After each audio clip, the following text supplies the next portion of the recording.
આકાશવાણી ભુજ સ્થાનિક સમાચાર કલ્પના શાહ વાંચે છે. નમસ્કાર. લોકસભાની આગામી 1 જૂને યોજાનારી 7મા અને આખરી તબક્કાની ચૂંટણી માટે જાહેરનામું બહાર પડતા ઉમેદવારીપત્રો સ્વીકારવાનો આરંભ થયો છે. આગામી 14મી મે સુધી ઉમેદવારીપત્રો ભરી શકાશે.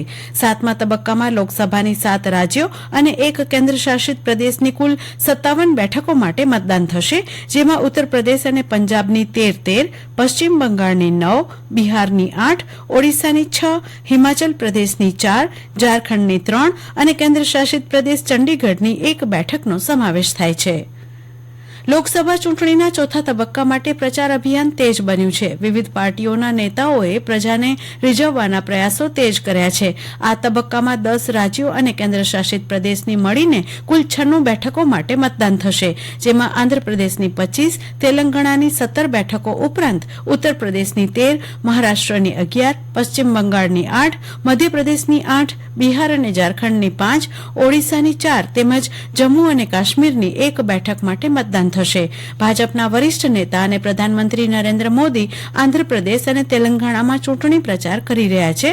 ભાજપના વરિષ્ઠ નેતા અને કેન્દ્રીય ગૃહમંત્રી અમિત શાહ આજે ઉત્તર પ્રદેશ અને મહારાષ્ટ્રમાં ચૂંટણી પ્રચાર કરી રહ્યા છે, તો કોંગ્રેસ મહાસચિવ પ્રિયંકા ગાંધી વાડ્રાએ ઉત્તર પ્રદેશના રાયબરેલીમાં ચૂંટણી સભાને સંબોધન કર્યું હતું.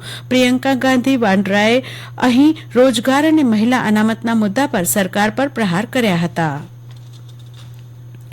મુખ્યમંત્રી ભૂપેન્દ્ર પટેલે લોકસભા ચૂંટણીમાં ઉત્સાહપૂર્વક અને શાંતિપૂર્ણ વાતાવરણમાં મોટા પાયે મતદાન કરવા બદલ રાજ્યના નાગરિકોનો આભાર વ્યક્ત કર્યો હતો. મુખ્યમંત્રીએ કેન્દ્રીય ચૂંટણી પંચ અને રાજ્યના મુખ્ય ચૂંટણી અધિકારીના વહીવટી તંત્રનો આભાર માન્યો હતો.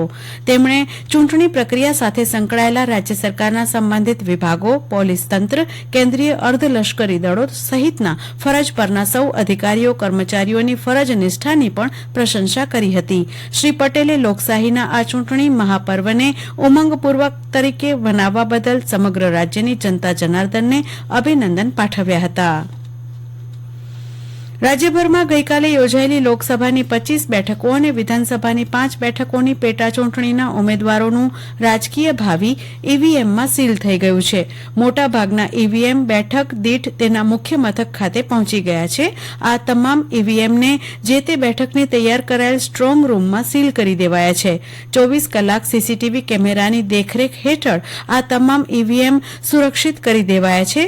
ઉપરાંત સ્ટ્રોંગ રૂમની બહાર પણ પોલીસનો ચુસ્ત બંદોબસ્ત ગોઠવી દેવાયો છે.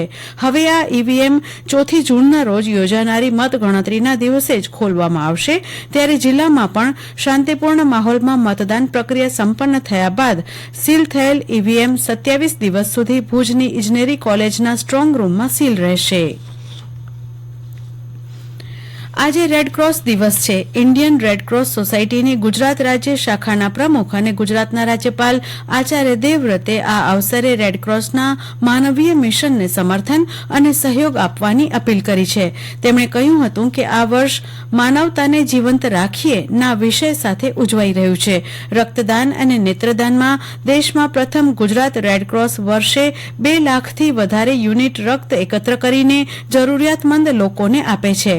આ કામગીરીને પણ તેમણે બિરદાવી હતી. જિલ્લા મથક ભુજ ખાતેની જીકે જનરલ અદાણી હોસ્પિટલમાં ચાલતા થેલેસેમિયા સેન્ટરમાં હોસ્પિટલ અને રોટરી વોલ સિટી દ્વારા વિશ્વ થેલેસેમિયા દિવસની ઉજવણી કરવામાં આવી હતી.